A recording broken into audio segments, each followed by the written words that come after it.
But I've been teaching about praying, and I told you the story how I went to the Wailing Wall in the Western Wall in Israel last month.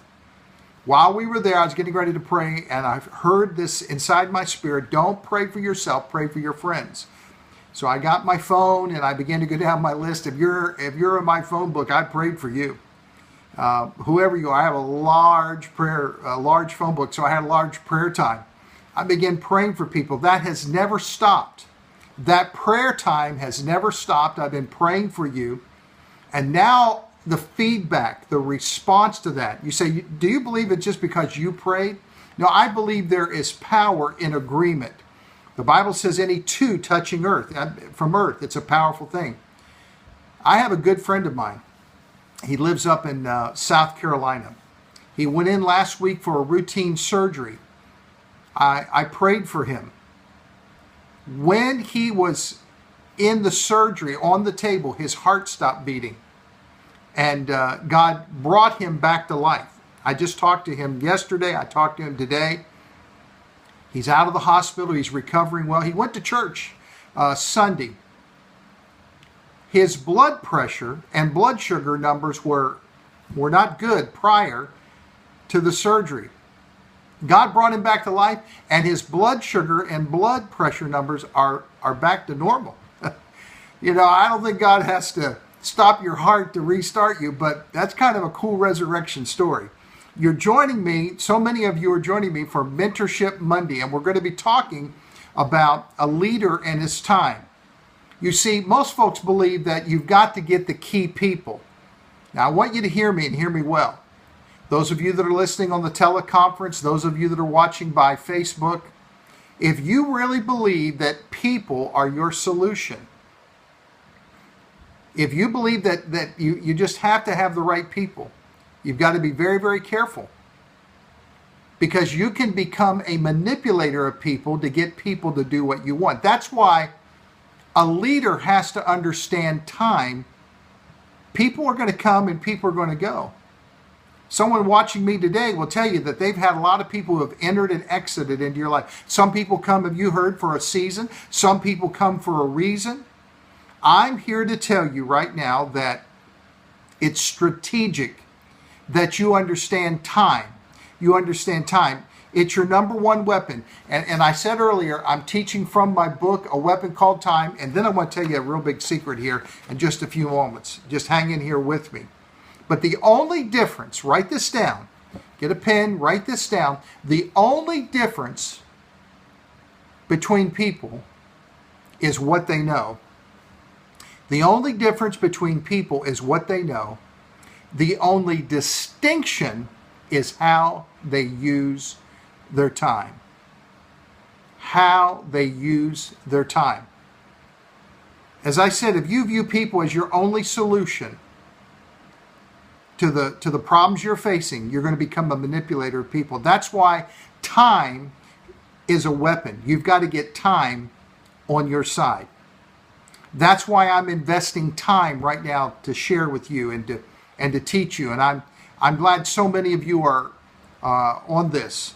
Now, whether you work in government, whether you work in the medical field, whether you work in business or sales, whether you work wherever you work, you have your own business, you need to understand these principles. Get a pen, get something to write them with, because I want to tell you that the key to success is time frames. Write that word down.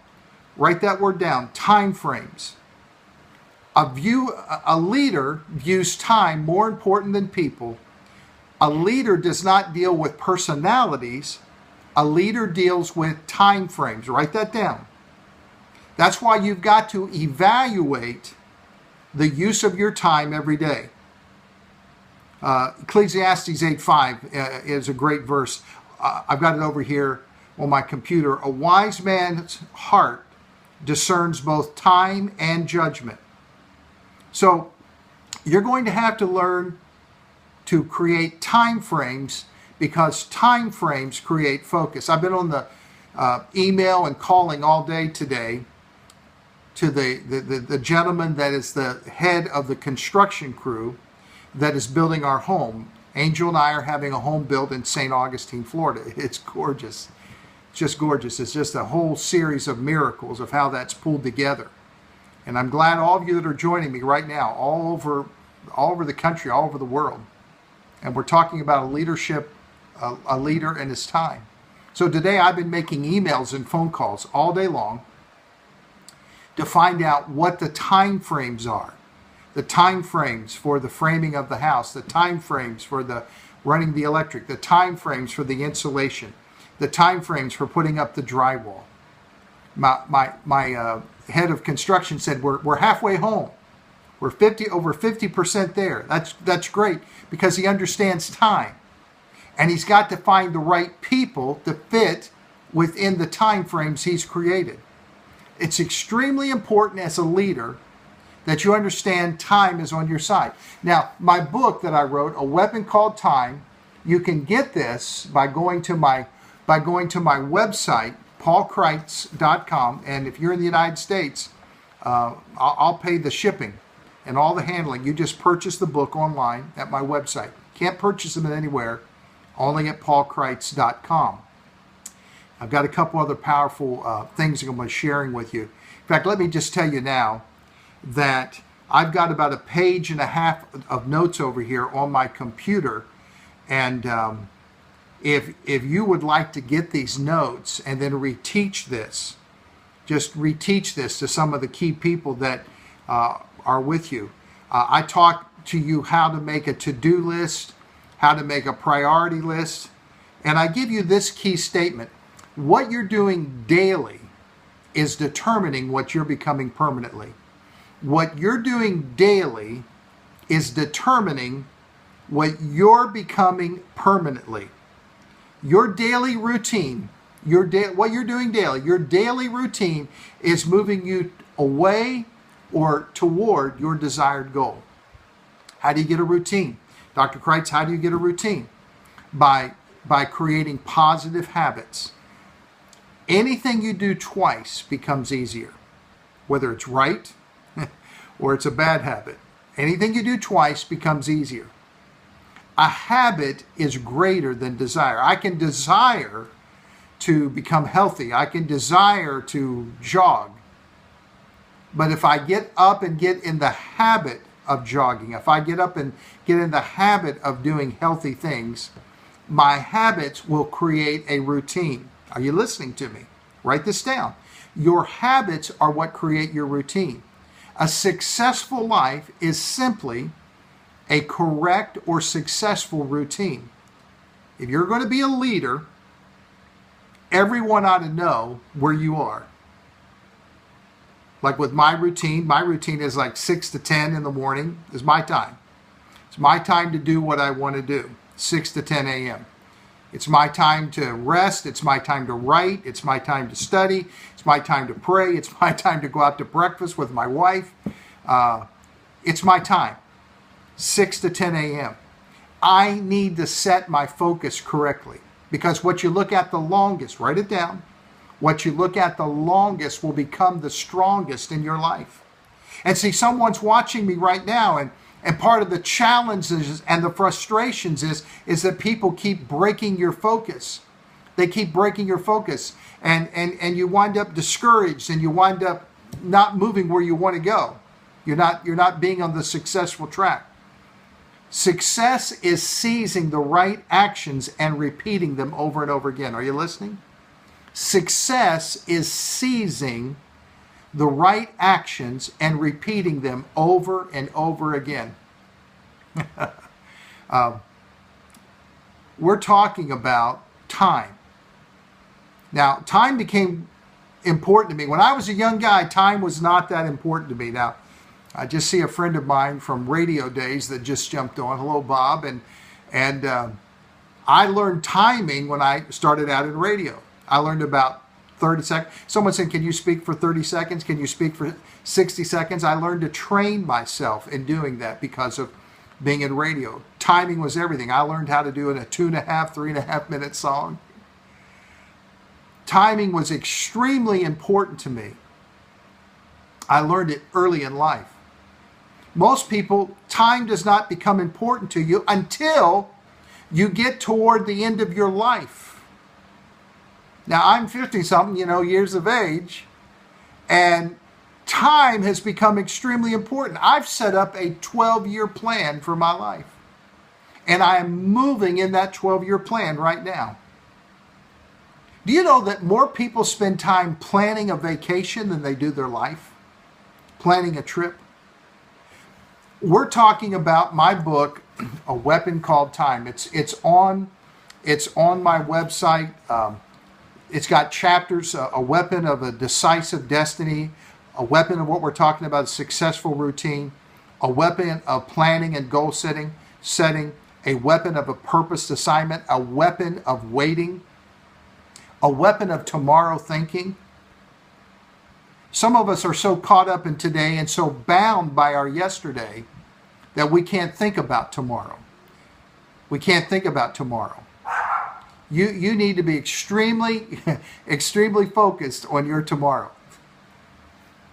Walt Disney was a tomorrow thinker. He created Disneyland and then Disney World, and then his last project was Epcot. EPCOT, the Environmental Prototype Community of Tomorrow. That's what Epcot stands for. And in the construction of Epcot, Walt Disney died. But they went ahead and they had the blueprints and they had the plans and the monorail and all the good stuff. And they finished the Epcot Center. And so they had a dedication. All the dignitaries were there. And they invited Mrs. Disney to come and sit on the platform. She was aged and ailing, but she decided to show up anyway. And some guy got up that really didn't know what he was talking about. And he said, "Oh, I only wish Walt Disney could see this." Mrs. Disney was not scheduled to speak. She gets up out of her little chair and she pushes herself to the front. And she pushes that man to the side and she said, "Sir, if my husband had not seen this, you would have never seen this." What are you talking about? I'm talking about time has to become married to vision. What you look at the longest becomes the strongest. Set your times of your life toward the vision of your life. Set the times of your life toward the vision of your life. Listen, I've just got a few minutes left, and I started off the teaching tonight by telling you a couple things. Let me just share with you. If you like these master notes, I have them over here on my computer. I've got a lot more that I can talk about. One of the key things I talk about is being decisive. An indecisive leader destroys time frames and everything. I've got so much here. It's about 2 pages. If you like that, if you'd like to get a copy, just write me. Just send me an email at drpaulkreitz, drpaulkreitz @gmail.com. drpaulkreitz @gmail, drpaulkreitz @gmail.com. And I'll send you the notes. Free, no big deal. If you want to get the book that I'm teaching from, there's a whole lot more here in the book. A Weapon Called Time. If you want to get the book, go to my website, paulkreitz, KRITES.com. Order the book. In the United States, I pay the shipping. I'm in the Bahamas. I have a lot of folks watching right now from the Bahamas. I'll be in the Bahamas this Friday evening. And I will be in the Bahamas this Friday evening teaching at the British Colonial Hilton Friday night, 7 o'clock and 8 o'clock. 2 different sessions through New Covenant University, but you can come see me. And they may let you slip in and stand in the back, because that's about what we have, is standing room only. And I'm going to be premiering my brand new book. It's really hard to see, but it's called Confessions of a Faithful Father. Isn't that a gorgeous color? It'll pop more. We just made a copy off the printer to show you the book here. They are scheduled. Several boxes of those are scheduled to arrive tomorrow.